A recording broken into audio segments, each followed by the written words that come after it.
अथ श्री पंचमुखी वीर हनुमत् कवच विनियोगः।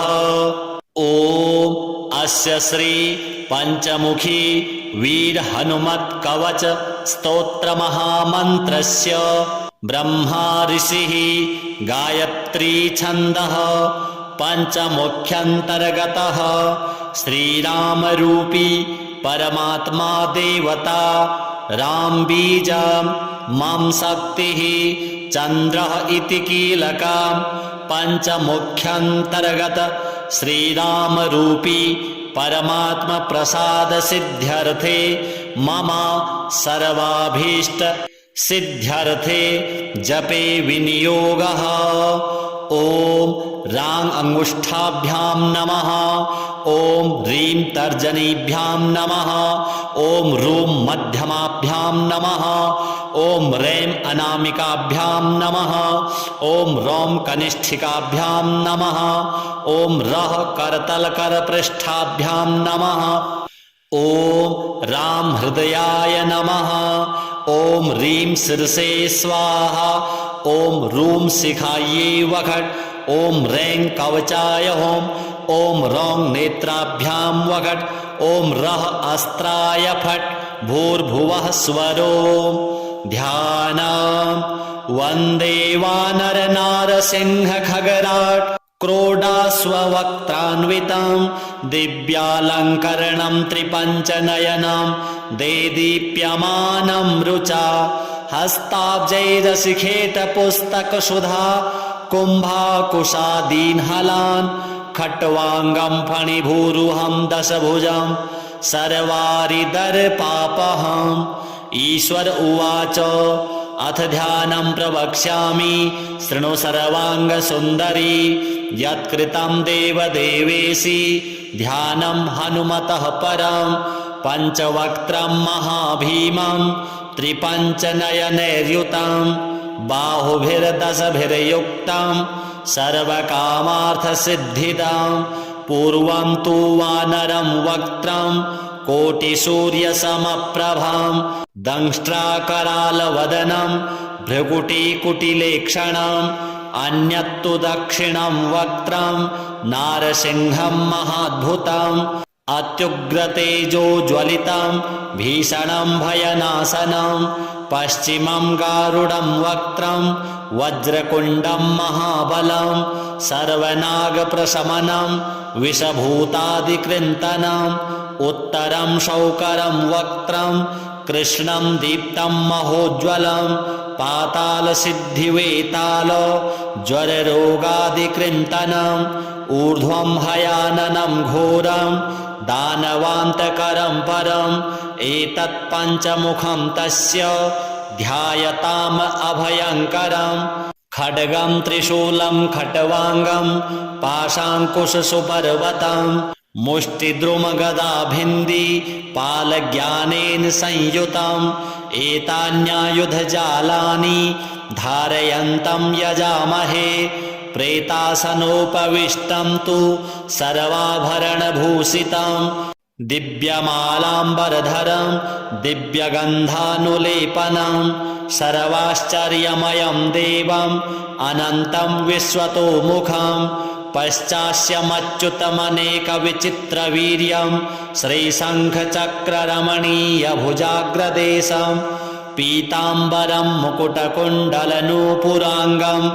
उद्योतितं कपिवरं हृदि भावयामि मर्कटेशमहोत्साह सर्वशोकविनाशक शत्रून् संहर मां रक्ष श्रियं दापय मे प्रभो हरिमर्कटमर्कटमन्त्रमिमं परिलिख्यति लिख्यति भूमितले यदि नश्यति नश्यति शत्रुकुलं यदि मुञ्चति मुञ्चति वामकरः।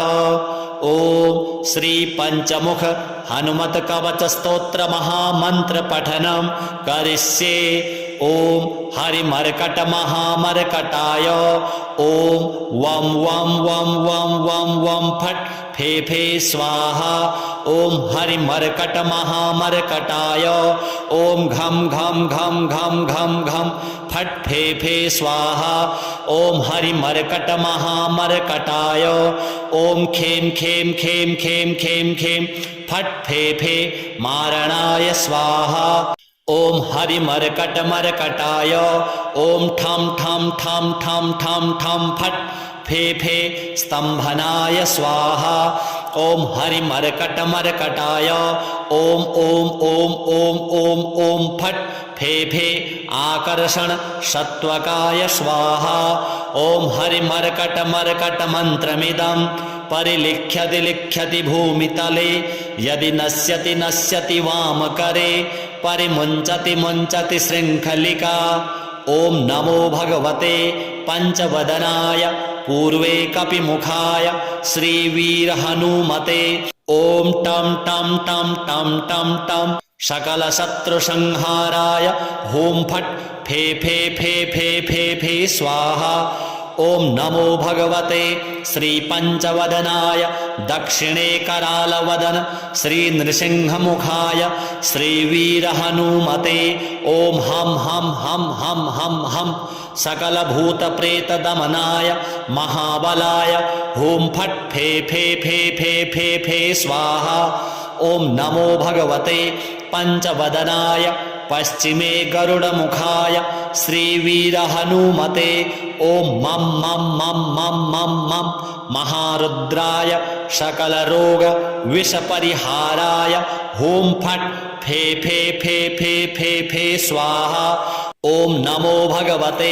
पंचवदनाय उत्तरे आदिवराहमुखाय श्रीवीरहनुमते ओम लं लं लं लं लं लं लक्ष्मणप्राणदात्रे लङ्कापुरीदाहनाय सकलसम्पत्कराय पुत्रपौत्राद्यभिवृद्धिकराय ओम नमः स्वाहा ओम नमो भगवते पंचवदनाय ऊर्ध्वमुखस्थित हयग्रीवमुखाय श्रीवीरहनुमते ओम रुम रुम रुम रुम रुम रुम रुद्रमूर्तये सकललोकवशीकराय वेदविद्यास्वरूपिणे ओम नमः स्वाहा बीजमुद्राः प्रदर्शयेत् ओम कं खं गं घं ङं चं छं जं झं यं टं ठं डं ढं अणं तं थं दं धं नं पं फं बं भं मं यं रं लं वं शं शं सं हं लं शं स्वाहा इति दिग्बन्धः ओम नमो भगवते आञ्जनेयाय महाबलाय होम फट फे फे फे फे फे स्वाहा ओम नमो भगवते श्रीवीरहनुमते प्रबलपराक्रमाय आक्रान्तदिङ्मण्डलाय शोभिताननाय धवलीकृतवज्रदेहाय जगच्चिन्तकाय रुद्रावताराय लङ्कापुरीदाहनाय उदधिलङ्घनाय सेतुबन्धनाय दशकण्ठशिरःक्रान्ताय सीताश्वासनाय अनन्तकोटिब्रह्माण्डनायकाय महाबलाय वायुपुत्राय अंजनादेवी गर्भसम्भूताय श्रीरामलक्ष्मणानन्दकराय कपिसैन्यप्रियकराय सुग्रीवसहायकारणकार्यसाधकाय पर्वतोत्पाटनाय कुमारब्रह्मचारिणे गम्भीरशब्दोदयाय श्रीरामचन्द्रदूताय आञ्जनेयाय वायुपुत्राय महाबलाय सीतादुःखनिवारणाय लङ्कादहनकारणाय महाबलप्रचण्डाय कोलाहलसकल ब्रह्माण्डविश्वरूपाय सप्तसमुद्रनिरालम्बिताय पिङ्गलनयनाय अमितविक्रमाय सूर्यबिम्बफलसेवनाय दृष्टिनिरालङ्कृताय अंगदलक्ष्मणमहाकपिसैन्य प्राणनिर्वाहकाय दशकण्ठविध्वंसनाय रामेष्टाय फाल्गुनसखाय सीतासमेत रामचन्द्रप्रसादकाय स्वाहा ओम ह्रीं क्लीं सर्वदुष्टग्रहनिवारणाय सर्वरोगज्वरोच्चाटनाय साकिनी डाकिनी विध्वंसनाय ॐ ह्रीं क्लीं हूं फट् फे फे स्वाहा। ॐ नमो भगवते श्रीवीरहनुमते सर्वभूतज्वरैकाहिक द्वयाहिक त्र्याहिक चातुर्थिक संतत विषमज्वर गुप्तज्वर शीतज्वर महेश्वरज्वर वैष्णवज्वरादि सर्वज्वरान् छिन्दि छिन्दि भिन्दि भिन्दि यक्ष राक्षस ब्रह्म राक्षस भूत प्रेत पिशाचानुच्चाटयोच्चाटय। ॐ श्रीं ह्रीं हूं फट् फे फे स्वाहा। ॐ नमो भगवते श्रीवीरहनुमते नमः। ॐ ह्रां ह्रीं ह्रूं ह्रैं ह्रं ह्रः आह आह अशै अशै एहि एहि। ॐ ॐ हों हों हों हों फट् फे फे स्वाहा। ॐ नमो भगवते पवनात्मजाय डाकिनी शाकिनी मोहिनी निःशेष निरसनाय सर्वविषं निर्विषं कुरु कारय कारय हूं फट् फे फे स्वाहा। ॐ नमो भगवते श्रीवीरहनुमते सिंहशरभशार्दूल गण्डभेरुण्ड पुरुषमृगाणाम् ओषातिनिरसनाय क्रमनिरसनक्रमणं कुरु सर्वरोगान् निवारय निवारय आक्रोशय आक्रोशय शत्रून्मादय भयं छिन्दि छिन्दि छादय छादय मारय मारय शोषय शोषय मोहय मोहय ज्वालय ज्वालय प्रहारय प्रहारय मम सर्वरोगान् छेदय छेदय। ॐ ह्रीं हूं फट् फे फे स्वाहा। ॐ नमो भगवते श्रीवीरहनुमते सर्वरोग दुष्टग्रहानुच्चाटय उच्चाटय परबलानि क्षोभय क्षोभय मम सर्वकार्याणि साधय साधय शृङ्खलाबन्धनं मोक्षय मोक्षय कारागृहादिभ्यो मोचय मोचय शिरः शूलकर्ण शूलाक्षिशूल कुक्षिशूल पार्श्वशूलादि महारोगान् निवारय निवारय नागपाशानन्त वासुकी तक्षक कर्कोटक कालगुलीयक पद्म महापद्म कुमुदाचल चररात्रिचर दिवाचरादि सर्वविषं निर्विषं कुरु निर्विषं कुरु सर्वरोगनिवारणं कुरु सर्वराजसभामुखस्तम्भनं कुरु स्त्रीजनस्तम्भनं कुरु स्तम्भनं कुरु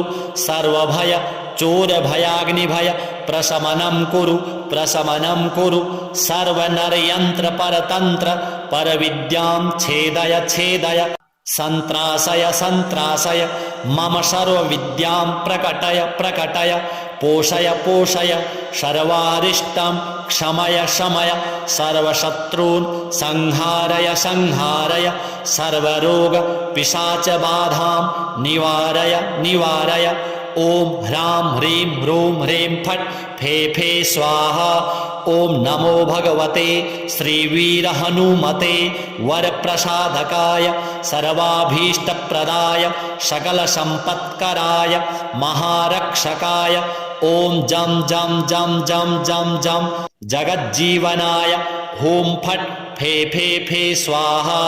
य इदं कवचं नित्यं प्रपठेत् प्रयतो नरः एकवारं पठेत् नित्यं सर्वशत्रुविनाशनं द्विवारं तु पठेत् नित्यं पुत्रपौत्रप्रवर्धनं त्रिवारं यः पठेत् नित्यं सर्वसम्पत्करं शुभं चतुर्वारं पठेत् नित्यं सर्वरोगनिवारणं पञ्चवारं पठेत् नित्यं सर्वशत्रुवशीकरं षड्वारं तु पठेत् नित्यं सर्वदेववशीकरं सप्तवारं पठेत् नित्यं सर्वसौभाग्यदायकम् अष्टवारं पठेत् नित्यं इष्टकामार्थसिद्धिदं नववारं सप्तकेन सर्वराज्यवशीकरं दशवारं च प्रजपेत् त्रैलोक्यज्ञानदर्शनम् एकादशं जपित्वा तु सर्वसिद्धिकरं नृणां त्रिसप्तनववारं च राजभोगं च सम्भवेत् द्विसप्तदशवारं तु त्रैलोक्यज्ञानदर्शनम् दशैकवारं पठनात् इदं मन्त्रं त्रिसप्तकं स्वजनैस्तु समायुक्तैस्त्रैलोक्यविजयी भवेत्। कवचस्मरणाद्देव महाफलमवाप्नुयात्। चन्द्राभं चरणारविन्दयुगलं कौपीनमौञ्जीधरं नाभ्यां वैकटिसूत्रयुक्तवसनं यज्ञोपवीतं शुभं। हस्ताभ्यामवलम्बिताञ्जलिपुटं हारावलिं कुण्डलं बिभ्रद्दीर्घशिखा प्रसन्नवदनं वन्द्याञ्जनेयं भजे। श्रीहनुमतार्पणमस्तु। ध्यानम् वन्दे वानरनारसिंहखगराट् क्रोडास्ववक्त्रान्वितं दिव्यालङ्करणं त्रिपञ्चनयनं देदीप्यमानं रुचा। हस्ताब्जैरशिखेतपुस्तकसुधा कुम्भाकुशादीन्हलान् खट्वाङ्गं फणिभूरुहं दशभुजं सर्वारिदर्पापहम्। ईश्वर उवाच अथ ध्यानं प्रवक्ष्यामि शृणु सर्वाङ्गसुन्दरी। यत्कृतं देवदेवेशि ध्यानं हनुमतः परं पञ्चवक्त्रं महाभीमं त्रिपञ्चनयनैर्युतं बाहुभिर्दशभिर्युक्तं सर्वकामार्थसिद्धिदं। पूर्वं तु वानरं वक्त्रं कोटिसूर्यसमप्रभं दंष्ट्राकरालवदनं भ्रुकुटीकुटिलेक्षणम्। अन्यत्तु दक्षिणं वक्त्रं नारसिंहं महाद्भुतम् अत्युग्रतेजोज्वलितं भीषणं भयनाशनं। पश्चिमं गारुडं वक्त्रं वज्रकुण्डं महाबलं सर्वनागप्रशमनं विषभूतादिकृन्तनम्। उत्तरं शौकरं वक्त्रं कृष्णं दीप्तं महोज्ज्वलं पातालसिद्धिवेताल ज्वररोगादिकृन्तनम्। ऊर्ध्वं हयाननं घोरं दानवान्तकरं परम् एतत् पञ्चमुखं तस्य ध्यायताम् अभयङ्करम्। खड्गं त्रिशूलं खट्वाङ्गं पाशाङ्कुशसुपर्वतं मुष्टिद्रुमगदाभिन्दी पालज्ञानेन संयुतम्।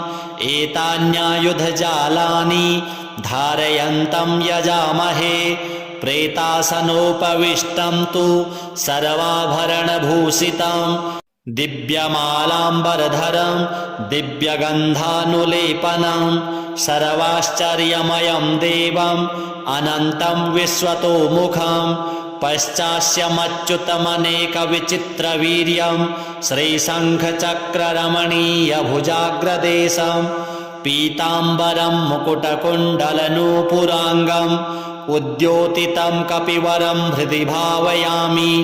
मर्कटे समहोत्साह सर्वशोकविनाशक शत्रून् संहर मां रक्ष श्रियं दापय मे प्रभो। हरिमर्कटमर्कटमन्त्रमिमं परिलिख्यति लिख्यति भूमितले यदि नश्यति नश्यति शत्रुकुलं यदि मुञ्चति मुञ्चति वामकरः। ओम श्री पंचमुख हनुमत कवच स्तोत्र महामंत्र पठनम करिष्ये। ओम हरिमर्कट महामर्कटाय ओम वम वम वम वम वम वम फट फे फे स्वाहा। ओम हरिमर्कट महामर्कटाय ओम घम घम घम घम घम घम फट फे फे स्वाहा। ओम हरिमर्कट महामर्कटाय ओम खेम खेम खेम खेम खेम खेम फट फे फे मारणाय स्वाहा। ओम हरिमर्कट मर्कटाय ओम ठम ठम ठम ठम ठम ठम फट फे फे स्तंभनाय स्वाहा। ओम हरिमर्कट मर्कटाय ओम ओम ओम ओम ओम ओम फट फे फे आकर्षण सत्वकाय स्वाहा। ओम हरिमर्कट मर्कट मंत्रमिदं परिलिख्यति लिख्यति भूमितले यदि नश्यति नश्यति वामकरे परिमुञ्चति मुञ्चति शृङ्खलिका। ओम नमो भगवते पंचवदनाय पूर्वे कपिमुखाय श्रीवीर हनुमते। ॐ टं टं टं टं टं टं सकलशत्रुसंहाराय हुं फट् फे फे फे फे फे फे स्वाहा। ॐ नमो भगवते श्रीपञ्चवदनाय दक्षिणे करालवदन श्रीनृसिंहमुखाय श्रीवीरहनुमते। ॐ हं हं हं हं हं हं सकलभूतप्रेतदमनाय महाबलाय हुं फट् फे फे फे फे फे फे स्वाहा। ॐ नमो भगवते पञ्चवदनाय पश्चिमे गरुडमुखाय श्रीवीरहनुमते। ॐ मं मं मं मं मं मं महारुद्राय सकलरोगविषपरिहाराय हुं फट् फे फे फे फे फे फे स्वाहा। ॐ नमो भगवते पञ्चवदनाय उत्तरे आदिवराहमुखाय श्रीवीरहनुमते। ॐ लं लं लं लं लं लं लक्ष्मणप्राणदात्रे लङ्कापुरीदाहनाय सकलसम्पत्कराय पुत्रपौत्राद्यभिवृद्धिकराय ॐ नमः स्वाहा। ॐ नमो भगवते पञ्चवदनाय ऊर्ध्वमुखस्थित हयग्रीवमुखाय श्रीवीरहनुमते। ॐ रुं रुं रुं रुं रुं रुं रुद्रमूर्तये सकललोकवशीकराय वेदविद्यास्वरूपिणे ॐ नमः स्वाहा। बीजमुद्राः प्रदर्शयेत्। ॐ कं खं गं घं ङं चं छं जं झं यं टं ठं डं ढं णं तं थं दं धं नं पं फं बं भं मं यं रं लं वं शं शं सं हं लं शं स्वाहा इति दिग्बन्धः। ॐ नमो भगवते आञ्जनेयाय महाबलाय हुं फट् फे फे फे फे फे स्वाहा। ॐ नमो भगवते श्रीवीरहनुमते प्रबलपराक्रमाय आक्रान्तदिङ्मण्डलाय शोभिताननाय धवलीकृतवज्रदेहाय जगच्चिन्तकाय रुद्रावताराय लङ्कापुरीदाहनाय उदधिलङ्घनाय सेतुबन्धनाय दशकण्ठशिरःक्रान्ताय सीताश्वासनाय अनन्तकोटिब्रह्माण्डनायकाय महाबलाय वायुपुत्राय अञ्जनादेवी गर्भसम्भूताय श्रीरामलक्ष्मणानन्दकराय कपिसैन्यप्रियकराय सुग्रीवसहायकारणकार्यसाधकाय पर्वतोत्पाटनाय कुमारब्रह्मचारिणे गम्भीरशब्दोदयाय श्रीरामचन्द्रदूताय आञ्जनेयाय वायुपुत्राय महाबलाय सीतादुःखनिवारणाय लङ्कादहनकारणाय महाबलप्रचण्डाय कोलाहलसकल ब्रह्माण्डविश्वरूपाय सप्तसमुद्रनिरालम्बिताय पिङ्गलनयनाय अमितविक्रमाय सूर्यबिम्बफलसेवनाय दृष्टिनिरालङ्कृताय अङ्गदलक्ष्मणमहाकपिसैन्य प्राणनिर्वाहकाय दशकण्ठविध्वंसनाय रामेष्टाय फाल्गुनसखाय सीतासमेत रामचन्द्रप्रसादकाय स्वाहा। ॐ ह्रीं क्लीं सर्वदुष्टग्रहनिवारणाय सर्वरोगज्वरोच्चाटनाय साकिनी डाकिनी विध्वंसनाय ॐ ह्रीं क्लीं हूं फट् फे फे स्वाहा। ॐ नमो भगवते श्रीवीरहनुमते सर्वभूतज्वरैकाहिक द्वयाहिक त्र्याहिक चातुर्थिक सन्ततविषमज्वर गुप्तज्वर शीतज्वर महेश्वरज्वर वैष्णवज्वरादि सर्वज्वरान् छिन्दि छिन्दि भिन्दि भिन्दि यक्ष राक्षस ब्रह्म राक्षस भूतप्रेत पिशाचानुच्चाटयोच्चाटय। ॐ श्रीं ह्रीं हूं फट् फे फे स्वाहा। ॐ नमो भगवते श्रीवीरहनुमते नमः। ॐ ह्रां ह्रीं ह्रूं ह्रैं ह्रं ह्रः आह आह अशै अशै एहि एहि। ॐ ॐ हों हों हों हों फट् फे फे स्वाहा। ॐ नमो भगवते पवनात्मजाय डाकिनी शाकिनी मोहिनी निःशेष निरसनाय सर्वविषं निर्विषं कुरु कारय कारय। हुं फट् फे फे स्वाहा। ॐ नमो भगवते श्रीवीर हनुमते सिंह शरभ शार्दूल गण्डभेरुण्ड पुरुषमृगाणाम् ओषाति निरसनाय क्रम निरसन क्रमणं कुरु सर्वरोगान् निवारय निवारय आक्रोशय आक्रोशय शत्रून्मादय भयं छिन्दि छिन्दि छादय छादय मारय मारय शोषय शोषय मोहय मोहय ज्वालय ज्वालय प्रहारय प्रहारय मम सर्वरोगान् छेदय छेदय।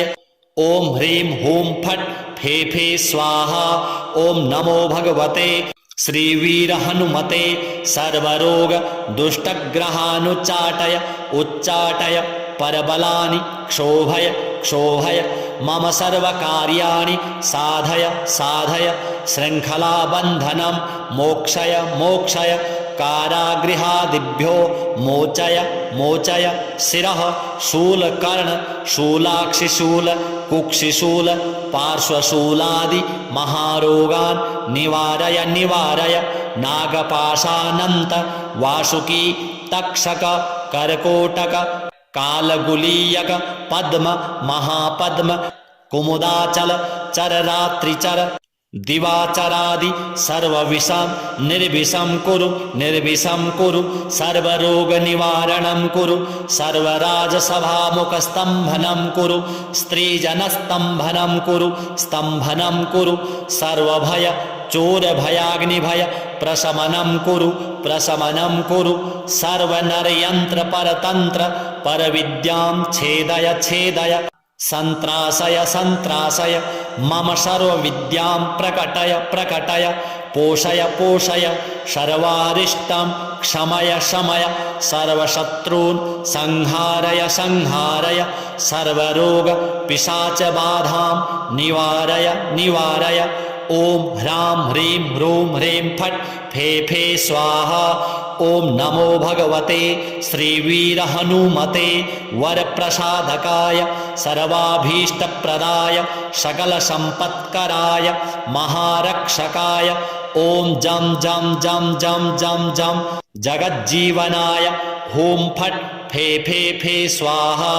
य इदं कवचं नित्यं प्रपठेत् प्रयतो नरः एकवारं पठेत् नित्यं सर्वशत्रुविनाशनं द्विवारं तु पठेत् नित्यं पुत्रपौत्रप्रवर्धनं त्रिवारं यः पठेत् नित्यं सर्वसम्पत्करं शुभं चतुर्वारं पठेत् नित्यं सर्वरोगनिवारणं पञ्चवारं पठेत् नित्यं सर्वशत्रुवशीकरं षड्वारं तु पठेत् नित्यं सर्वदेववशीकरं सप्तवारं पठेत् नित्यं सर्वसौभाग्यदायकम् अष्टवारं पठेत् नित्यम् इष्टकामार्थसिद्धिदं नववारं सप्तकेन सर्वराज्यवशीकरं दशवारं च प्रजपेत् त्रैलोक्यज्ञानदर्शनम् एकादशं जपित्वा तु सर्वसिद्धिकरं नृणां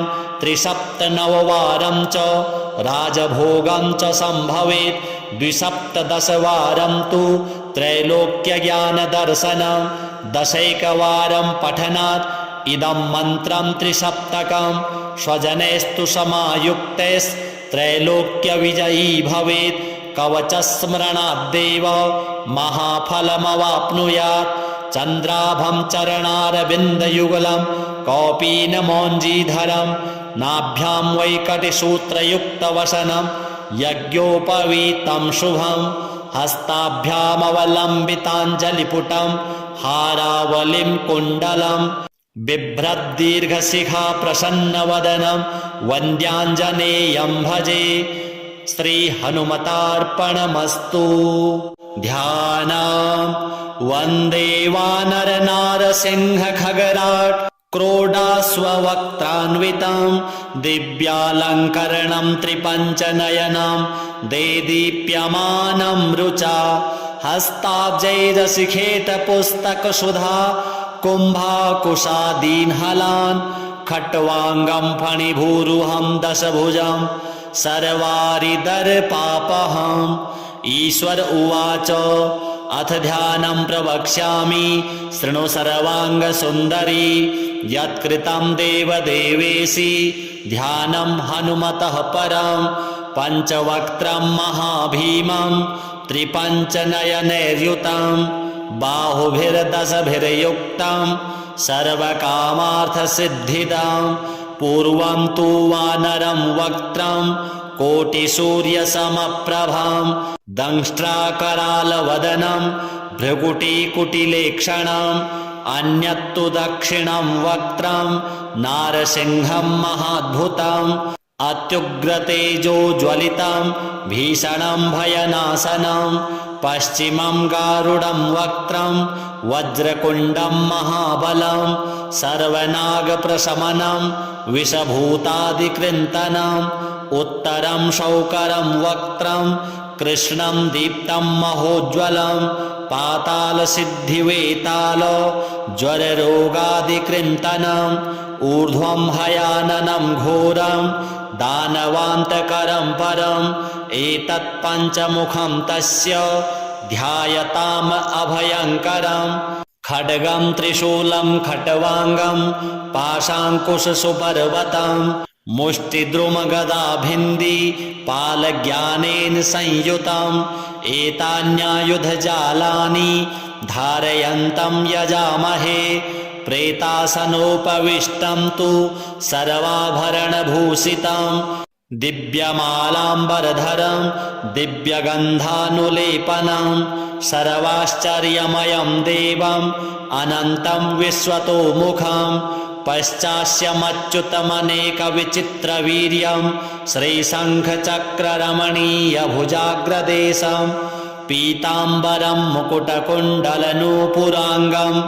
उद्योतितं कपिवरं हृदि भावयामि मर्कटे समहोत्साह सर्वशोकविनाशक शत्रून् संहर मां रक्ष श्रियं दापय मे प्रभो हरिमर्कटमर्कटमन्त्रमिमं परिलिख्यति लिख्यति भूमितले यदि नश्यति नश्यति शत्रुकुलं यदि मुञ्चति मुञ्चति वामकरः। ओम श्री पंचमुख हनुमत कवच स्तोत्र महामंत्र पठनम करिष्ये। ओम हरिमर्कट महामर्कटाय ओम वम वम वम वम वम वम फट फे फे स्वाहा। ओम हरिमर्कट महामर्कटाय ओम घम घम घम घम घम घम फट फे फे स्वाहा। ओम हरिमर्कट महामर्कटाय ओम खेम खेम खेम खेम खेम खेम फट फे फे मारणाय स्वाहा। ओम हरिमर्कट मर्कटाय ओम ठम ठम ठम ठम ठम ठम फट फे फे स्तंभनाय स्वाहा। ओम हरिमर्कट मर्कटाय ओम ओम ओम ओम ओम ओम फट फे फे आकर्षण सत्वकाय स्वाहा। ओम हरिमर्कट मर्कट मंत्रमिदं परिलिख्यति लिख्यति भूमितले यदि नश्यति नश्यति वामकरे परिमुञ्चति मुञ्चति शृङ्खलिका। ओम नमो भगवते पंचवदनाय पूर्वे कपिमुखाय श्रीवीरहनुमते।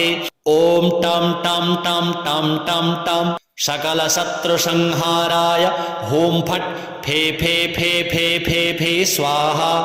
ओम नमो भगवते श्री पंचवदनाय दक्षिणे करालवदन श्री नृसिंहमुखाय श्रीवीरहनुमते। ओम हम हम हम हम हम हम सकलभूतप्रेतदमनाय महाबलाय होम फट फे फे फे फे फे फे स्वाहा। ओम नमो भगवते पंचवदनाय पश्चिमे गरुडमुखाय श्रीवीरहनुमते। ओम मम मम मम मम मम मम महारुद्राय सकलरोग विषपरिहाराय होम फट फे फे फे फे फे फे स्वाहा। ओम नमो भगवते पंचवदनाय उत्तरे आदिवराहमुखाय श्रीवीरहनुमते ॐ लं लं लं लं लं लं लक्ष्मणप्राणदात्रे लङ्कापुरीदाहनाय सकलसम्पत्कराय पुत्रपौत्राद्यभिवृद्धिकराय ॐ नमः स्वाहा। ॐ नमो भगवते पञ्चवदनाय ऊर्ध्वमुखस्थित हयग्रीवमुखाय श्रीवीरहनुमते ॐ रुं रुं रुं रुं रुं रुं रुद्रमूर्तये सकललोकवशीकराय वेदविद्यास्वरूपिणे ॐ नमः स्वाहा। बीजमुद्राः प्रदर्शयेत् ॐ कं खं गं घं ङं चं छं जं झं यं टं ठं डं ढं णं तं थं दं धं नं पं फं बं भं मं यं रं लं वं शं शं सं हं लं शं स्वाहा इति दिग्बन्धः।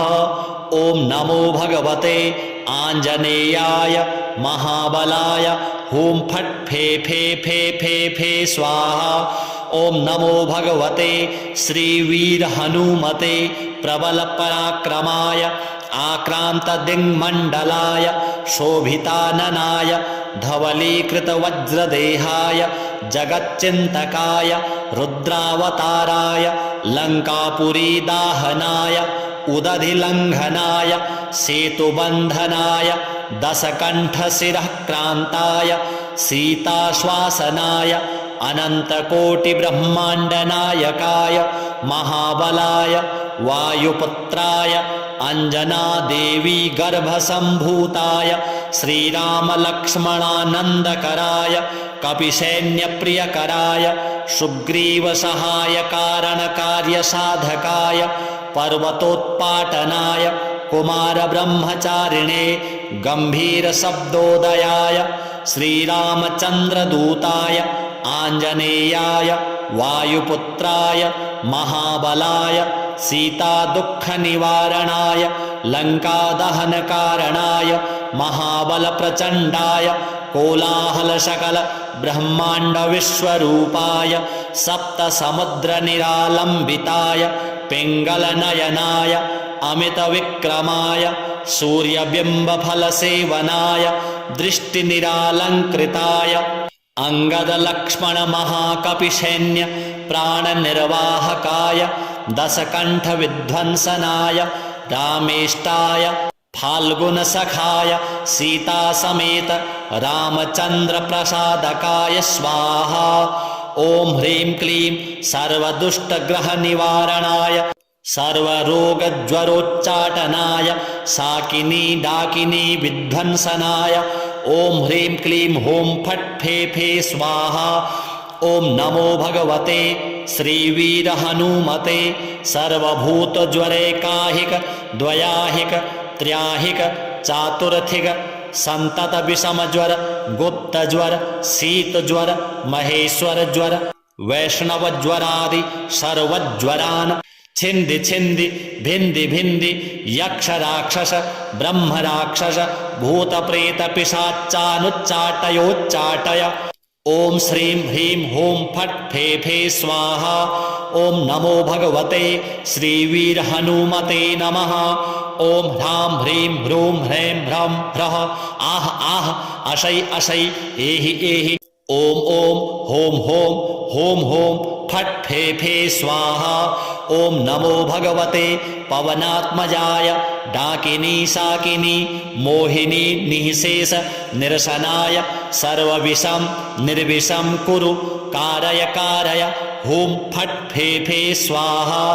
ॐ नमो भगवते श्रीवीरहनुमते सिंहशरवशार्दूल गण्डभेरुण्ड पुरुषमृगाणाम् ओषातिनिरसनाय क्रमनिरसनक्रमणं कुरु सर्वरोगान् निवारय निवारय आक्रोशय आक्रोशय शत्रून्मादय भयं छिन्दि छिन्दि छादय छादय मारय मारय शोषय शोषय मोहय मोहय ज्वालय ज्वालय प्रहारय प्रहारय मम सर्वरोगान् छेदय छेदय।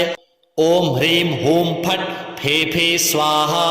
ॐ नमो भगवते श्रीवीर हनुमते सर्वरोग दुष्टग्रहानुच्चाटय उच्चाटय परबलानि क्षोभय क्षोभय मम सर्वकार्याणि साधय साधय शृङ्खलाबन्धनं मोक्षय मोक्षय कारागृहादिभ्यो मोचय मोचय शिरः शूलकर्ण शूलाक्षिशूल कुक्षिशूल पार्श्वशूलादि महारोगान् निवारय निवारय नागपाशानन्त वासुकी तक्षक कर्कोटक कालगुलीयक पद्म महापद्म कुमुदाचल चररात्रिचर दिवाचरादि सर्वविषं निर्विषं कुरु निर्विषं कुरु सर्वरोगनिवारणं कुरु सर्वराजसभामुखस्तम्भनं कुरु स्त्रीजनस्तम्भनं कुरु स्तम्भनं कुरु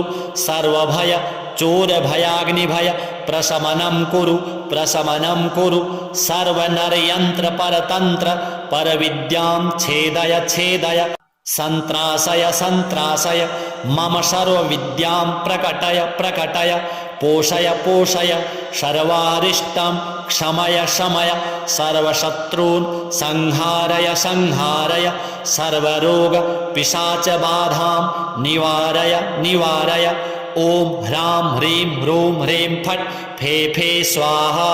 ओम नमो भगवते श्रीवीरहनुमते वरप्रसादकाय सर्वाभीष्टप्रदाय सकलसम्पत्कराय महारक्षकाय ओम जं जं जं जं जं जं जगज्जीवनाय हुं फट् फे फे फे स्वाहा।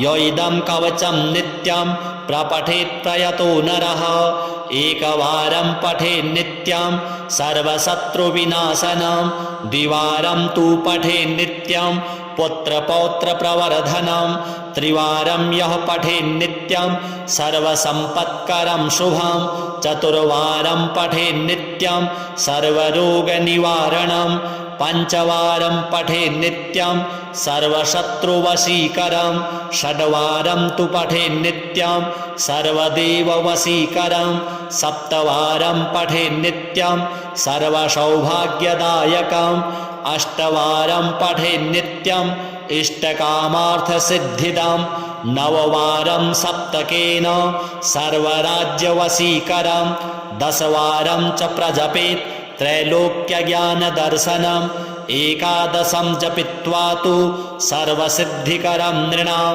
त्रिसप्तनववारं च राजभोगं च सम्भवेत् द्विसप्तदशवारं तु त्रैलोक्यज्ञानदर्शनं दशैकवारं पठनात् इदं मन्त्रं त्रिसप्तकं स्वजनैस्तु समायुक्तैस्त्रैलोक्यविजयी भवेत् कवचस्मरणाद्देव महाफलमवाप्नुयात् चन्द्राभं चरणारविन्दयुगलं कौपीनमौञ्जीधरं नाभ्यां वैकटिसूत्रयुक्तवसनं यज्ञोपवीतं शुभं हस्ताभ्यामवलम्बिताञ्जलिपुटं हारावलिं कुण्डलं बिभ्रद्दीर्घशिखा प्रसन्नवदनं वन्द्याञ्जनेयं भजे।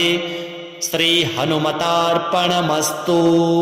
ध्यानम् वन्दे वानरनारसिंह खगराट् क्रोडास्ववक्त्रान्वितं दिव्यालङ्करणं त्रिपञ्चनयनं देदीप्यमानं रुचा हस्ताब्जैरशिखेतपुस्तकसुधा कुम्भाकुशादीन्हलान् खट्वाङ्गं फणिभूरुहं दशभुजं सर्वारिदर्पापहम्।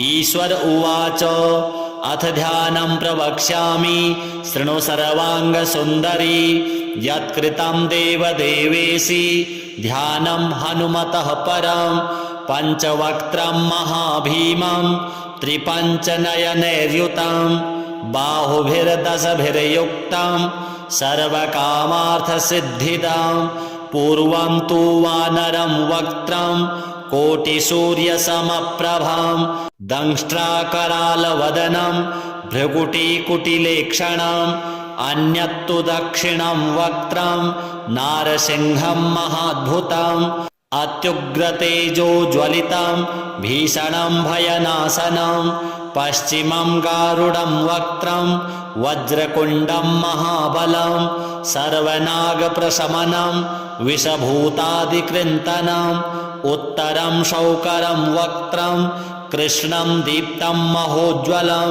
पातालसिद्धिवेताल ज्वररोगादिकृन्तनम् ऊर्ध्वं हयाननं घोरं दानवान्तकरं परम् एतत् पञ्चमुखं तस्य ध्यायताम् अभयङ्करम् खड्गं त्रिशूलं खट्वाङ्गं पाशाङ्कुशसुपर्वतं मुष्टिद्रुमगदाभिन्दी पालज्ञानेन संयुतम् एतान्यायुधजालानि धारयन्तं यजामहे प्रेतासनोपविष्टं तु सर्वाभरणभूषितं दिव्यमालाम्बरधरं दिव्यगन्धानुलेपनं सर्वाश्चर्यमयं देवम् अनन्तं विश्वतोमुखं पश्चास्यमच्युतमनेकविचित्रवीर्यं श्रीशङ्खचक्ररमणीयभुजाग्रदेशं पीताम्बरं मुकुटकुण्डलनूपुराङ्गम्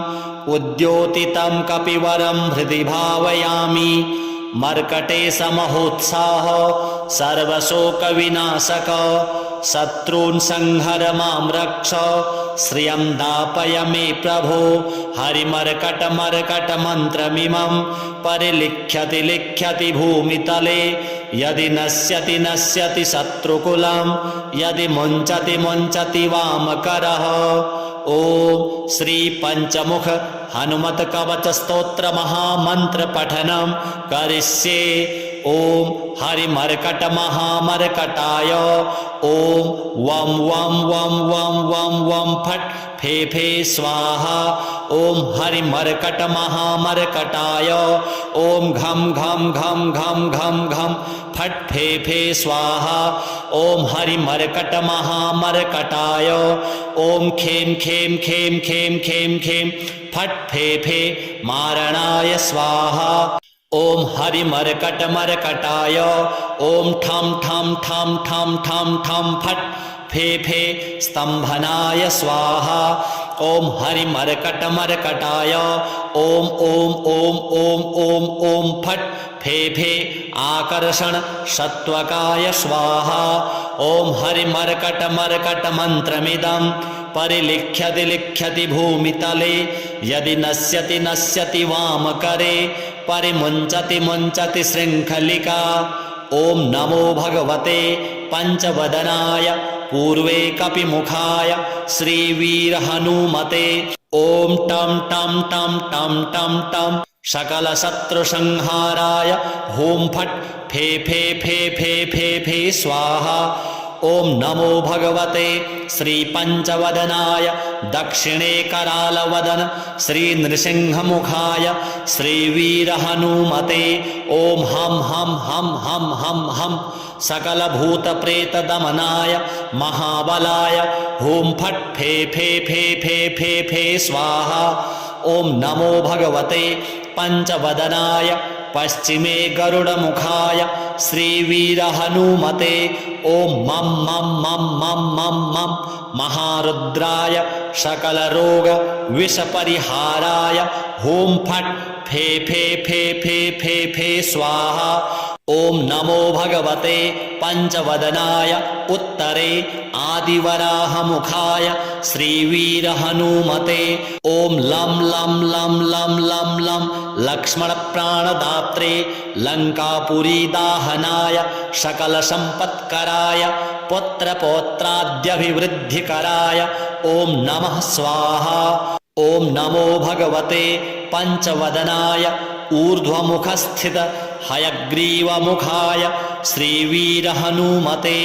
ओम रुम रुम रुम रुम रुम रुम रुद्रमूर्तये सकललोकवशीकराय वेदविद्यास्वरूपिणे ओम नमः स्वाहा। बीजमुद्राः प्रदर्शयेत्। ओम कं खं गं घं ङं चं छं जं झं यं टं ठं डं ढं णं तं थं दं धं नं पं फं बं भं मं यं रं लं वं शं शं सं हं लं शं स्वाहा। इति दिग्बन्धः। ॐ नमो भगवते आञ्जनेयाय महाबलाय हुं फट् फे फे फे फे फे स्वाहा। ॐ नमो भगवते श्रीवीरहनुमते प्रबलपराक्रमाय आक्रान्तदिङ्मण्डलाय शोभिताननाय धवलीकृतवज्रदेहाय जगच्चिन्तकाय रुद्रावताराय लङ्कापुरीदाहनाय उदधिलङ्घनाय सेतुबन्धनाय दशकण्ठशिरः क्रान्ताय सीताश्वासनाय अनन्तकोटिब्रह्माण्डनायकाय महाबलाय वायुपुत्राय अञ्जनादेवी गर्भसम्भूताय श्रीरामलक्ष्मणानन्दकराय कपिसैन्यप्रियकराय सुग्रीवसहायकारणकार्यसाधकाय पर्वतोत्पाटनाय कुमारब्रह्मचारिणे गम्भीरशब्दोदयाय श्रीरामचन्द्रदूताय आञ्जनेयाय वायुपुत्राय महाबलाय सीतादुःखनिवारणाय लङ्कादहनकारणाय महाबलप्रचण्डाय कोलाहलसकल ब्रह्माण्डविश्वरूपाय सप्तसमुद्रनिरालम्बिताय पिङ्गलनयनाय अमितविक्रमाय सूर्यबिम्बफलसेवनाय दृष्टिनिरालङ्कृताय अङ्गदलक्ष्मणमहाकपिसैन्य प्राणनिर्वाहकाय दशकण्ठविध्वंसनाय रामेष्टाय फाल्गुनसखाय सीतासमेत रामचन्द्रप्रसादकाय स्वाहा। ॐ ह्रीं क्लीं सर्वदुष्टग्रहनिवारणाय सर्वरोगज्वरोच्चाटनाय साकिनी डाकिनी विध्वंसनाय ॐ ह्रीं क्लीं हूं फट् फे फे स्वाहा।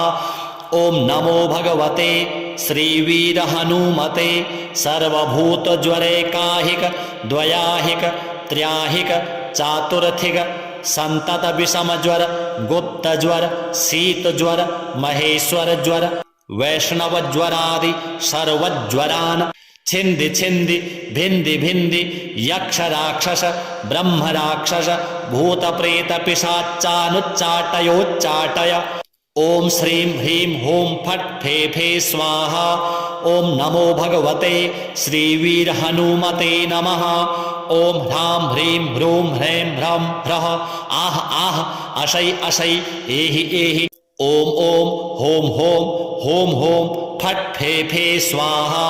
ॐ नमो भगवते पवनात्मजाय डाकिनी साकिनी मोहिनी निःशेष निरसनाय सर्वविषं निर्विषं कुरु कारय कारय हुं फट् फे फे स्वाहा। ॐ नमो भगवते श्रीवीरहनुमते सिंहशरवशार्दूल गण्डभेरुण्ड पुरुषमृगाणाम् ओषातिनिरसनाय क्रमनिरसनक्रमणं कुरु सर्वरोगान् निवारय निवारय आक्रोशय आक्रोशय शत्रून्मादय भयं छिन्दि छिन्दि छादय छादय मारय मारय शोषय शोषय मोहय मोहय ज्वालय ज्वालय प्रहारय प्रहारय मम सर्वरोगान् छेदय छेदय। ॐ ह्रीं हूं फट् फे फे स्वाहा।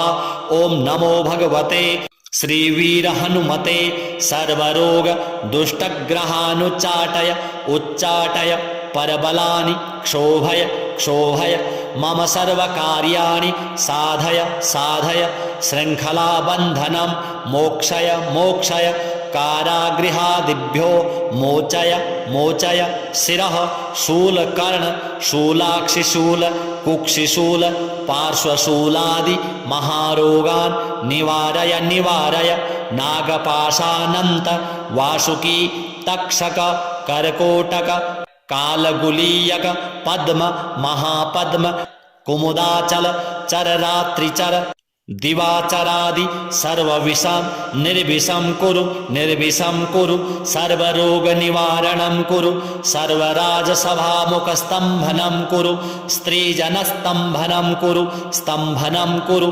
सर्वभय चोरभयाग्निभय प्रशमनं कुरु सर्वनरयन्त्रपरतन्त्र परविद्यां छेदय सन्त्रासय मम सर्वविद्यां प्रकटय पोषय सर्वारिष्टां क्षमय सर्वशत्रून् संहारय सर्वरोग पिशाचबाधां निवारय ॐ ह्रां ह्रीं ह्रूं ह्रीं फट् फे फे स्वाहा।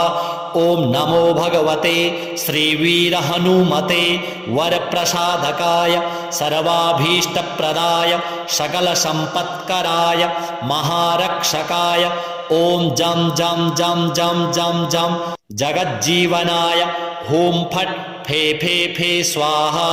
य इदं कवचं नित्यं प्रपठेत् प्रयतो नरः एकवारं पठेत् नित्यं सर्वशत्रुविनाशनं द्विवारं तु पठेत् नित्यं पुत्रपौत्रप्रवर्धनं त्रिवारं यः पठेत् नित्यं सर्वसम्पत्करं शुभं चतुर्वारं पठेत् नित्यं सर्वरोगनिवारणं पञ्चवारं पठेत् नित्यं सर्वशत्रुवशीकरं षड्वारं तु पठेत् नित्यं सर्वदेववशीकरं सप्तवारं पठेत् नित्यं सर्वसौभाग्यदायकम् अष्टवारं पठेत् नित्यं इष्टकामार्थसिद्धिदं नववारं सप्तकेन सर्वराज्यवशीकरं दशवारं च प्रजपेत् त्रैलोक्यज्ञानदर्शनम् एकादशं जपित्वा तु सर्वसिद्धिकरं नृणां त्रिसप्तनववारं च राजभोगं च सम्भवेत् द्विसप्तदशवारं तु त्रैलोक्यज्ञानदर्शनं दशैकवारं पठनात् इदं मन्त्रं त्रिसप्तकं स्वजनैस्तु समायुक्तैस्त्रैलोक्यविजयी भवेत् कवचस्मरणाद्देव महाफलमवाप्नुयात् चन्द्राभं चरणारविन्दयुगलं कौपीनमौञ्जीधरं नाभ्यां वैकटिसूत्रयुक्तवसनं यज्ञोपवीतं शुभं हस्ताभ्यामवलम्बिताञ्जलिपुटं हारावलिं कुण्डलं बिभ्रद्दीर्घशिखा प्रसन्नवदनं वन्द्याञ्जनेयं भजे। श्रीहनुमतार्पणमस्तु। ध्यानम् वन्दे वानरनारसिंहखगराट् क्रोडास्ववक्त्रान्वितं दिव्यालङ्करणं त्रिपञ्चनयनं देदीप्यमानं रुचा हस्ताब्जैरशिखेतपुस्तकसुधा कुम्भाकुशादीन्हलान् खट्वाङ्गं फणिभूरुहं दशभुजं सर्वारिदर्पापहम्। ईश्वर उवाच अथ ध्यानं प्रवक्ष्यामि शृणु सर्वाङ्गसुन्दरी यत्कृतं देवदेवेशि ध्यानं हनुमतः परं पञ्चवक्त्रं महाभीमं त्रिपञ्चनयनैर्युतं बाहुभिर्दशभिर्युक्तं सर्वकामार्थसिद्धिदं पूर्वं तु वानरं वक्त्रं कोटिसूर्यसमप्रभं दंष्ट्राकरालवदनं भ्रुकुटीकुटिलेक्षणम् अन्यत्तु दक्षिणं वक्त्रं नारसिंहं महाद्भुतम् अत्युग्रतेजोज्वलितं भीषणं भयनाशनं पश्चिमं गारुडं वक्त्रं वज्रकुण्डं महाबलं सर्वनागप्रशमनं विषभूतादिकृन्तनम् उत्तरं शौकरं वक्त्रं कृष्णं दीप्तं महोज्ज्वलं पातालसिद्धिवेताल ज्वररोगादिकृन्तनम् ऊर्ध्वं हयाननं घोरं दानवान्तकरं परम् एतत् पञ्चमुखं तस्य ध्यायताम् अभयङ्करम् खड्गं त्रिशूलं खट्वाङ्गं पाशाङ्कुशसुपर्वतं मुष्टिद्रुमगदाभिन्दी पालज्ञानेन संयुतम् एतान्यायुधजालानि धारयन्तं यजामहे प्रेतासनोपविष्टं तु सर्वाभरणभूषितं दिव्यमालाम्बरधरं दिव्यगन्धानुलेपनं सर्वाश्चर्यमयं देवम् अनन्तं विश्वतोमुखं पश्चास्यमच्युतमनेकविचित्रवीर्यं श्रीशङ्खचक्ररमणीयभुजाग्रदेशं पीताम्बरं मुकुटकुण्डलनूपुराङ्गम् उद्योतितं कपिवरं हृदि भावयामि मर्कटेशमहोत्साह सर्वशोकविनाशक शत्रून् संहर मां रक्ष श्रियं दापय मे प्रभो हरिमर्कटमर्कटमन्त्रमिमं परिलिख्यति लिख्यति भूमितले यदि नश्यति नश्यति शत्रुकुलं यदि मुञ्चति मुञ्चति वामकरः ओम श्री पंचमुख हनुमत कवच स्तोत्र महामंत्र पठनम करिष्ये। ओम हरिमर्कट महामर्कटाय ओम वम वम वम वम वम वम फट फे फे स्वाहा। ओम हरिमर्कट महामर्कटाय ओम घम घम घम घम घम घम फट फे फे स्वाहा। ओम हरिमर्कट महामर्कटाय ओम खेम खेम खेम खेम खेम खेम फट फे फे मारणाय स्वाहा। ओम हरिमर्कट मर्कटाय ओम ठम ठम ठम ठम ठम ठम फट फे फे स्तंभनाय स्वाहा। ओम हरिमर्कट मर्कटाय ओम ओम ओम ओम ओम ओम फट फे फे आकर्षण सत्वकाय स्वाहा। ओम हरिमर्कट मर्कट मंत्रमिदं परिलिख्यति लिख्यति भूमितले यदि नश्यति नश्यति वामकरे परिमुञ्चति मुञ्चति शृङ्खलिका। ओम नमो भगवते पंचवदनाय पूर्वे कपिमुखाय श्रीवीरहनुमते। ओम टम टम टम टम टम टम सकलशत्रुसंहाराय हूं फट फे फे फे फे फे फे स्वाहा। ओम नमो भगवते श्री पंचवदनाय दक्षिणे करालवदन श्री नृसिंहमुखाय श्रीवीरहनुमते। ओम हम हम हम हम हम हम सकलभूतप्रेतदमनाय महाबलाय हूं फट फे फे फे फे फे फे स्वाहा। ओम नमो भगवते पंचवदनाय पश्चिमे गरुडमुखाय श्रीवीरहनुमते। ओम मम मम मम मम मम मम महारुद्राय सकलरोग विषपरिहाराय हूं फट फे फे फे फे फे फे स्वाहा। ओम नमो भगवते पंचवदनाय उत्तरे आदिवराहमुखाय श्रीवीरहनुमते। ओम लं लं लं लं लं लं लक्ष्मणप्राणदात्रे लङ्कापुरीदाहनाय सकलसम्पत्कराय पुत्रपौत्राद्यभिवृद्धिकराय ओम नमः स्वाहा। ओम नमो भगवते पंचवदनाय ऊर्ध्वमुखस्थित हयग्रीवमुखाय श्रीवीरहनुमते। ओम रुम रुम रुम रुम रुम रुम रुद्रमूर्तये सकललोकवशीकराय वेदविद्यास्वरूपिणे ओम नमः स्वाहा। बीजमुद्राः प्रदर्शयेत्। ओम कं खं गं घं ङं चं छं जं झं यं टं ठं डं ढं अणं तं थं दं धं नं पं फं बं भं मं यं रं लं वं शं शं सं हं लं शं स्वाहा इति दिग्बन्धः। ओम नमो भगवते आञ्जनेयाय महाबलाय हूं फट फे फे फे फे फे स्वाहा। ओम नमो भगवते श्रीवीरहनुमते प्रबलपराक्रमाय आक्रान्तदिङ्मण्डलाय शोभिताननाय धवलीकृतवज्रदेहाय जगच्चिन्तकाय रुद्रावताराय लङ्कापुरीदाहनाय उदधिलङ्घनाय सेतुबन्धनाय दशकण्ठशिरः क्रान्ताय सीताश्वासनाय अनन्तकोटिब्रह्माण्डनायकाय महाबलाय वायुपुत्राय अंजनादेवी गर्भसम्भूताय श्रीरामलक्ष्मणानन्दकराय कपिसैन्यप्रियकराय सुग्रीवसहायकारणकार्यसाधकाय पर्वतोत्पाटनाय कुमारब्रह्मचारिणे गम्भीरशब्दोदयाय श्रीरामचन्द्रदूताय आञ्जनेयाय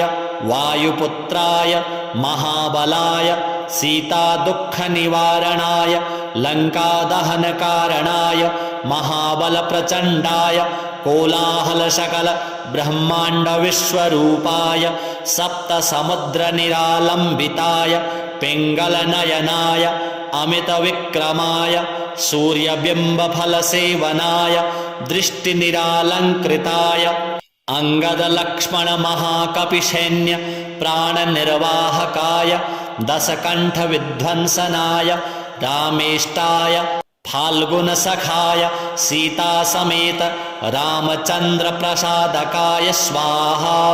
ॐ ह्रीं क्लीं सर्वदुष्टग्रहनिवारणाय सर्वरोगज्वरोच्चाटनाय साकिनी डाकिनी विध्वंसनाय ॐ ह्रीं क्लीं हूं फट् फे फे स्वाहा। ॐ नमो भगवते श्रीवीरहनुमते सर्वभूतज्वरैकाहिक द्वयाहिक त्र्याहिक चातुर्थिक संततविषमज्वर गुप्तज्वर शीतज्वर महेश्वरज्वर वैष्णवज्वरादि सर्वज्वरान् छिन्दि छिन्दि भिन्दि भिन्दि यक्ष राक्षस ब्रह्म राक्षस भूतप्रेत पिशाचानुच्चाटयोच्चाटय। ॐ श्रीं ह्रीं हूं फट् फे फे स्वाहा। ॐ नमो भगवते श्रीवीरहनुमते नमः। ॐ ह्रां ह्रीं ह्रूं ह्रैं ह्रं ह्रः आह आह अशै अशै एहि एहि। ॐ ॐ हों हों हों हों फट् फे फे स्वाहा। ॐ नमो भगवते पवनात्मजाय डाकिनी शाकिनी मोहिनी निःशेष निरसनाय सर्वविषं निर्विषं कुरु कारय कारय हूं फट् फे फे स्वाहा।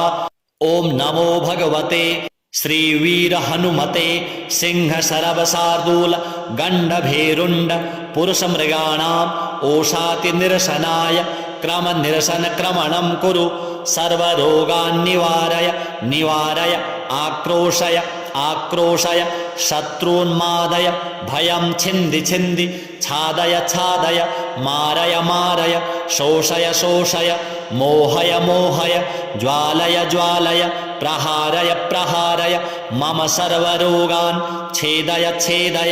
ॐ ह्रीं हूं फट् फे फे स्वाहा।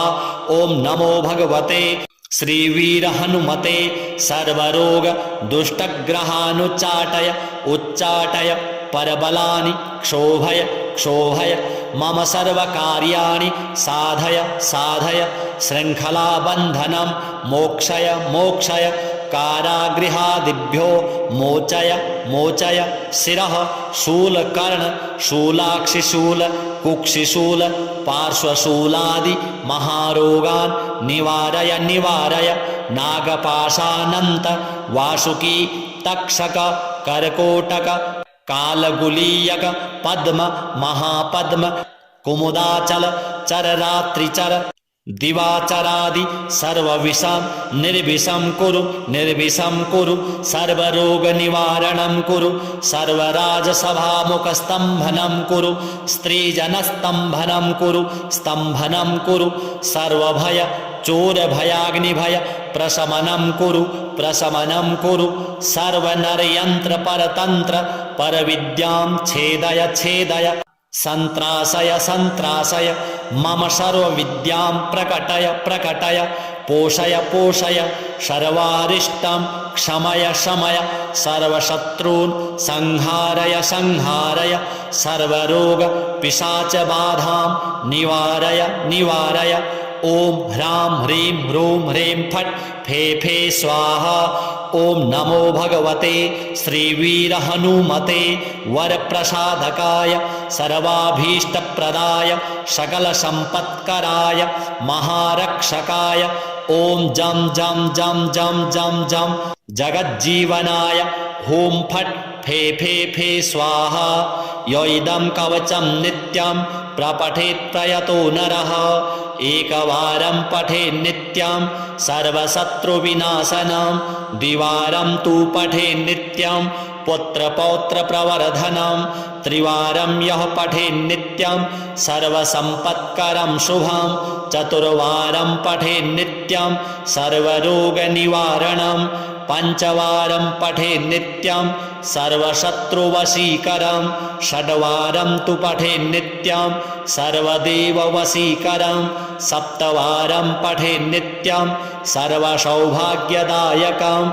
अष्टवारं पठेत् नित्यम् इष्टकामार्थसिद्धिदं नववारं सप्तकेन सर्वराज्यवशीकरं दशवारं च प्रजपेत् त्रैलोक्यज्ञानदर्शनम् एकादशं जपित्वा तु सर्वसिद्धिकरं नृणां त्रिसप्तनववारं च राजभोगं च सम्भवेत् द्विसप्तदशवारं तु त्रैलोक्यज्ञानदर्शनं दशैकवारं पठनात् इदं मन्त्रं त्रिसप्तकं स्वजनैस्तु समायुक्तैस्त्रैलोक्यविजयी भवेत् कवचस्मरणाद्देव महाफलमवाप्नुयात् चन्द्राभं चरणारविन्दयुगलं कौपीनमौञ्जीधरं नाभ्यां वैकटिसूत्रयुक्तवसनं यज्ञोपवीतं शुभं हस्ताभ्यामवलम्बिताञ्जलिपुटं